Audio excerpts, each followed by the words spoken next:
നമ്മുടെ നാട്ടിൽ ഒരു ചൊല്ലുണ്ട്, അമ്മായിക്ക് അടുപ്പിലുമാണ്. വേറെ സ്ഥലത്തൊക്കെയാണ് ബാക്കിയുള്ളവരെ പോലെയല്ലല്ലോ അമ്മായി. അമ്മായിക്ക് ഒരു സ്പെഷ്യൽ പ്രിവിലേജ് ഉണ്ട്. നോക്കൂ, നമ്മുടെ ബഹുമാനപ്പെട്ട മുഖ്യമന്ത്രി പിണറായി വിജയൻ ഒരു ബ്രേക്ക്ഫാസ്റ്റ് മീറ്റിംഗ് നടത്തി. അദ്ദേഹം ബ്രേക്ക്ഫാസ്റ്റ് കഴിക്കും, എല്ലാവരും ബ്രേക്ക്ഫാസ്റ്റ് കഴിക്കും. ആ ബ്രേക്ക്ഫാസ്റ്റ് മീറ്റിംഗിൽ, ഡൽഹിയിലെ ഒരു ബ്രേക്ക്ഫാസ്റ്റ് മീറ്റിംഗിൽ അദ്ദേഹത്തിന്റെ അതിഥിയായി എത്തുന്നത്, അതും പരിവാരങ്ങളൊന്നുമില്ലാതെ ഒരു സാധാരണ കാറിൽ കയറി വന്നിറങ്ങുന്നു. ആര്? നിർമ്മലാ സീതാരാമൻ. നിർമ്മലാ സീതാരാമൻ ഇന്ത്യയുടെ ഖജനാവ് സൂക്ഷിപ്പുകാരിയാണ്. എന്ന് വെച്ചാൽ ഇന്ത്യയുടെ ധനകാര്യമന്ത്രി, മോഡി മന്ത്രിസഭയിൽ ധനകാര്യമന്ത്രി. നിർമ്മലാ സീതാരാമനുമായി ഇദ്ദേഹം ഒരു ബ്രേക്ക്ഫാസ്റ്റ് കഴിക്കുന്നു. കൂടെ ഗവർണറുമുണ്ട്, കേരള ഗവർണറുമുണ്ട്. ഈ ഓരോ വാക്കിനും പ്രത്യേക അർത്ഥമുണ്ട് കേട്ടോ. കേരള ഗവർണർ എന്ന് പറയുന്നത് ഒരു 4 മാസം മുമ്പ് കേരള ഗവർണർ എന്ന് പറഞ്ഞാൽ എന്തായിരുന്നു കേരളത്തിലെ മുഖ്യമന്ത്രിയുടെ നിലപാട്, ഇപ്പോഴത്തെ അർലേക്കർ വന്നപ്പോൾ എന്താണ് നിലപാട്, അതൊക്കെ നമുക്ക് വേറെ ചർച്ച ചെയ്യും. ഏതായാലും ഇതിപ്പോ വലിയ വിവാദമായി. മുഖ്യമന്ത്രി പറഞ്ഞു, അത് എന്താ കുഴപ്പം, ഞാനിങ്ങനെ വിമാനത്തിൽ യാത്ര ചെയ്യുമ്പോൾ ഗവർണർ എംപിമാരുടെ യോഗത്തിൽ പങ്കെടുക്കാൻ പോകുന്നു. എംപിമാരുടെ യോഗത്തിൽ വെച്ച് ധനമന്ത്രിയെ കണ്ടു. അപ്പൊ ധനമന്ത്രി ചോദിച്ചു, ഞാൻ നാളെ രാവിലെ ബ്രേക്ക്ഫാസ്റ്റ് കഴിച്ചോട്ടെ, എന്റെ വീട്ടിലൊന്നും ഉണ്ടാക്കണില്ല, അങ്ങയുടെ വീട്ടിലാവുമ്പോൾ എന്തെങ്കിലും വന്നാൽ കഴിക്കാലോ. അപ്പോ കെ വി തോമസ് സാർ പറഞ്ഞു, പുട്ട് തരാം, കടല തരാം എന്നൊക്കെ പറഞ്ഞു. അപ്പൊ അവര് പുട്ടും കടലയും, അവർക്കും സന്തോഷമായിട്ടോ, പുട്ടും കടലയൊക്കെ കഴിച്ചിട്ട് കുറക്കാലായി. അതുകൊണ്ട് പുട്ടും കടലയും കഴിക്കാനായി അവർ വീട്ടിൽ വരുന്നു. ഇതിലിപ്പോ എന്താ ഒരു കുഴപ്പമെന്നാണ്. മാത്രമല്ല, 2 നേതാക്കന്മാർ, 2 വ്യത്യസ്ത രാഷ്ട്രീയ പാർട്ടി നേതാക്കന്മാർ ഒന്നിച്ചിരുന്നാൽ രാഷ്ട്രീയം ഉരുകി ഒലിച്ചു പോകുമോ? എന്താ കഥ അല്ലേ? ഒരു ജയരാജന്റെ കഥ ഓർമ്മയുണ്ടോ? ഒരു ജാവ്ദേക്കർ എന്ന് പറഞ്ഞ ഒരാള് BJPയുടെ പ്രഭാരി കേരളത്തിൽ വന്നു, ജയരാജനെ ഒരു ബ്രേക്ക്ഫാസ്റ്റിനോ ചായക്കോ എന്തോ കണ്ടു. ഇത് കണ്ടു എന്ന് പറഞ്ഞപ്പോ ഇവിടെ വലിയ പുകിലായിരുന്നു. ജയരാജനെതിരെ നടപടിയെടുത്തു. ജയരാജൻ പറയുന്നത് അതിനല്ല എന്നാ, പക്ഷെ ഗോവിന്ദ മാഷ് പറയുന്നത് ജയരാജൻ ജാഗ്രത കുറവ് കാണിച്ചു എന്ന് പറഞ്ഞാൽ ഇയാളെ കാണാൻ പാടില്ലായിരുന്നു തെരഞ്ഞെടുപ്പ് കാലത്ത്. അത് തെരഞ്ഞെടുപ്പിന്റെ അന്ന് ജയരാജൻ പറയുകയും ചെയ്തു. അവിടെയാണ് പ്രശ്നം. മുഖ്യമന്ത്രിക്ക് അങ്ങനെ പറയാതിരിക്കാൻ പറ്റില്ല, കാരണം അതിന്റെ പ്രോട്ടോകോളുകളുണ്ട്. അത് അവിടെ നിൽക്കട്ടെ. ഇതിലും വലുത് വേറൊരു കാര്യം കൂടി ഞാൻ ഓർക്കുന്നുണ്ട്. കൊല്ലത്തെ MP പ്രേമചന്ദ്രൻ ഒരു ക്യാൻറ്റീനിൽ വെച്ച്, പാർലമെന്റിന്റെ ക്യാൻറ്റീനിൽ വെച്ച് പ്രധാനമന്ത്രി ഭക്ഷണം കഴിക്കുന്ന ആ ടേബിളിലേക്ക് ക്ഷണിച്ചു. എന്തൊരു ബഹളമായിരുന്നു കേരളത്തിൽ. ഓപ്പണായി പാർലമെന്റിന്റെ ക്യാൻറ്റീനിൽ വന്ന പ്രധാനമന്ത്രിക്കൊപ്പം ഇരുന്ന് ബ്രേക്ക്ഫാസ്റ്റ് കഴിച്ച പ്രേമേന്ദ്രനെ സംഘിയാക്കി, പ്രേമേന്ദ്രൻ സംഘപരിവാറിന്റെ ആളായി, പ്രേമേന്ദ്രൻ മോഡിയുടെ മന്ത്രിസഭയിൽ മന്ത്രിയാവാൻ പോകുന്നു വരെ ഇവിടുത്തെ CPM ആളുകൾ പറഞ്ഞു വരുത്തി. എന്തൊക്കെ ആരോപണം പ്രേമേന്ദ്രനെതിരെ വന്നു. അന്ന് മുഖ്യമന്ത്രി പരനാറി എന്ന് വിളിച്ച ആളാണെങ്കിലും പ്രേമേന്ദ്രനെതിരെ അനുകൂലമായി ഒന്നും പറഞ്ഞില്ല, എതിരായി തന്നെയാണ് പറഞ്ഞത്. എന്ന് പറഞ്ഞാൽ ഇപ്പോൾ എന്താണ് സംഭവിച്ചുകൊണ്ടിരിക്കുന്നത്? ഇത് വെറും ഒരു ബ്രേക്ക്ഫാസ്റ്റ് മീറ്റിംഗ് ആണോ? ആദ്യത്തെ ചോദ്യം, ഗവർണറുടെ റോൾ എന്താണ് ഇതിൽ എന്നാണ്. അതാ ഞാൻ തുടക്കത്തിൽ പറഞ്ഞത്. 4 മാസം മുമ്പ് ഗവർണർ ആരിഫ് മുഹമ്മദ് ഖാൻ ഇവിടെ ഉണ്ടായിരുന്ന കാലത്ത് നമ്മൾ എങ്ങനെയാണ് ഗവർണറെ കണ്ടിരുന്നത്? ചതുർത്ഥിയാണ്. ഗവ എന്ന് പറഞ്ഞാൽ മുഖ്യമന്ത്രിക്ക് ദേഷ്യം വരും, മുഖ്യ എന്ന് പറഞ്ഞാൽ ഗവർണർക്ക് ദേഷ്യം വരും. എന്തൊരു നാടകമായിരുന്നു ഇവിടെ നമ്മൾ കണ്ടത്. ആരിഫ് മുഹമ്മദ് ഖാൻ ഒരു സംഘപരിവാറുകാരനല്ല. എങ്ങനെയോ കഷ്ടപ്പെട്ട് അയാൾ പല പാർട്ടി മാറി അവസാനം BJPയിൽ വന്നാണ്. എന്നാൽ ആർലേക്കർ അങ്ങനെയല്ല. ജന്മന സംഘപരിവാർ എന്ന് വേണ്ടി പറയാവുന്ന തരത്തിൽ കുഞ്ഞു വയസ്സ് മുതൽ RSSൽ വളർന്നു വന്ന ആളാണ്. അതുകൊണ്ട് അദ്ദേഹത്തിന് അറിയാൻ വേണ്ടത് എന്താണ്. അപ്പോൾ എന്തിനാണ് ഇങ്ങനൊരു ബ്രേക്ക്ഫാസ്റ്റ് മീറ്റിങ്ങിൽ നമ്മൾ അയൽക്കാരെ വരുമ്പോൾ, ഏതെങ്കിലും ഗസ്റ്റ് വരുമ്പോൾ അയലത്തുള്ള ചേട്ടനെ വിളിച്ച്, ചേട്ടനും ചേട്ടാ ഇങ്ങനെ ഇന്നാൾ വന്നിട്ട് നമുക്കൊന്ന് ചായ കുടിക്കാം എന്ന് പറയുന്ന പോലെ അല്ല. ഇതിന് കൃത്യമായ രാഷ്ട്രീയമുണ്ട്. മുഖ്യമന്ത്രി എങ്ങനെ നിഷേധിച്ചാലും കൃത്യമായ രാഷ്ട്രീയമുണ്ട്. ഒരു കാര്യം ആലോചിക്കൂ, ഇവിടെ കേരളം ഇപ്പോഴും പറയുന്നത് എന്താ? പണം കിട്ടുന്നില്ല, കേന്ദ്രം പണം തരുന്നില്ല, അതിന് തരുന്നില്ല, ആശാവർക്കർമാർക്ക് കിടക്കുന്നത് അതുകൊണ്ടാണ്, നെല്ല് കൃഷിക്കാർക്ക് കൊടുക്കാത്ത അതുകൊണ്ടാണ്, പാചക തൊഴിലാളിക്ക് കൊടുക്കാത്ത അതുകൊണ്ടാണ്, അല്ലെങ്കിൽ സ്കൂൾ ഇവർക്ക് കൊടുക്കാത്ത അതുകൊണ്ടാണ്, അംഗൻവാടി ടീച്ചേഴ്സിന് കൊടുക്കാത്ത അതുകൊണ്ടാണ്. കേന്ദ്രം തരുന്നില്ല. എന്തൊരു കേന്ദ്രവിരുദ്ധ സമരം! കേന്ദ്രത്തിൽ ഇത് തരാൻ അവസാനം ഒപ്പിടേണ്ട ആളുടെ മുമ്പിലാണ് ഈ പോയിരുന്നത്. അപ്പൊ ചോദിച്ചോ, ഞങ്ങൾക്ക് ഇതൊന്നും തന്നില്ലോ എന്ന്? ചോദിച്ചില്ല. അതൊന്നും ഞങ്ങൾ സംസാരിച്ചു. ഞങ്ങൾ വെറുതെ ബ്രേക്ക്ഫാസ്റ്റ്, അപ്പോ പുട്ട് എങ്ങനെയാണ് ഉണ്ടാക്കുന്നത്, കടല എങ്ങനെയാണ് ഉണ്ടാക്കുന്നത് എന്നൊക്കെ വിശദീകരിച്ചതാണ് ഞങ്ങൾ ഉണ്ടായുള്ളൂ. ഞങ്ങൾ വേറെ രാഷ്ട്രീയം പറഞ്ഞേയില്ല. നമ്മൾ ഇതെന്താ വെള്ളരിക്കാൻ പറ്റുന്നത്? കേരളത്തിൽ ജനങ്ങളൊക്കെ പൊട്ടന്മാരാ.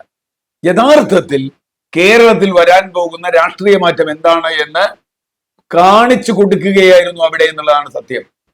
CPMന്റെ അണികളോട് BJP-യുമായി നമുക്ക് അത്ര വലിയ ശത്രുതയൊന്നുമില്ല. അതുകൊണ്ടാണല്ലോ ഫാസിസമാണോ അല്ലയോ അങ്ങനെയാണോ ഇങ്ങനെയാണോ എന്നൊക്കെ തോന്നുന്നത്. ഫാസിസമാണെന്ന് ഇന്ത്യ മുന്നണിയിലെ മറ്റെല്ലാ കക്ഷികളും പറയുമ്പോൾ ഈ കക്ഷി മാത്രം മാറിയെന്ന് അതാണോ എന്നൊരു ചെറിയ സംശയമാണോ എന്ന് സംശയം എന്ന് പറയുന്നത് എന്താ കാര്യം?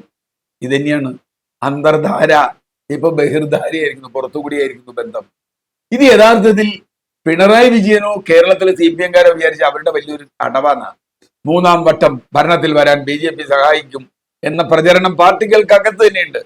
CPI-ക്കും CPM-നും ഇടയ്ക്ക് തന്നെ ആ പ്രചരണം കാര്യമായി നടക്കുന്നുണ്ട്. BJP സഹായിക്കും, തിരിച്ചങ്ങോട്ട് സഹായിക്കും, കുറച്ച് സീറ്റ് കിട്ടാൻ. ഇതൊക്കെയാണ് രാഷ്ട്രീയ ഇക്വേഷൻ. അതവിടെ നിൽക്കട്ടെ. പക്ഷെ പ്രശ്നം അതല്ല.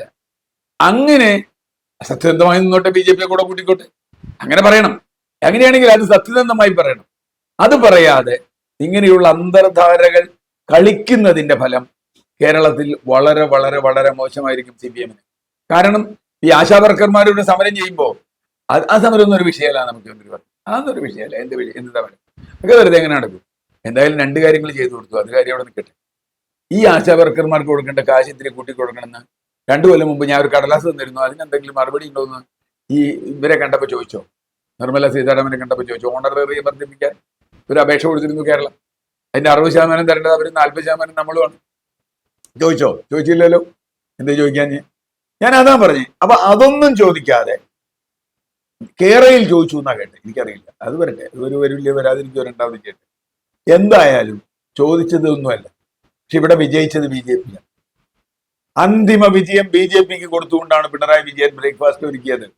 അറിയാത്തവരോ വിവരമില്ലാത്തവരോ രാഷ്ട്രീയത്തിന്റെ മർമ്മം അറിയാത്തവരോ ഒന്നുമല്ല സംഘപരിവാർ. പിണറായി വിജയന്റെ ഉപദേഷ്ടാക്കളെ പോലെ മരമണ്ടൂസുകളല്ല അവര്. ഇദ്ദേഹത്തിന് 12 ഉപദേഷ്ടാക്കോ 14 ഉപദേഷ്ടാവോ ഉണ്ട്, ലക്ഷക്കണക്കിന് കൊടുക്കുന്ന. ഇങ്ങനെയാണ് ഉപദേശിച്ചു വിട്ടെ. എന്താ കാര്യം?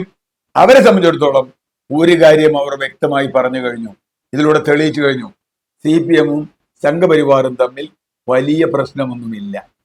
കണ്ണൂരിൽ കൊലപാതകം നടന്നത് എത്ര കാലമായി? കൊലപാതകം നടക്കണമെന്നല്ല ഞാൻ പറഞ്ഞത്. ഒരു കാലത്ത് എന്തൊരു കൊലപാതകമായിരുന്നു.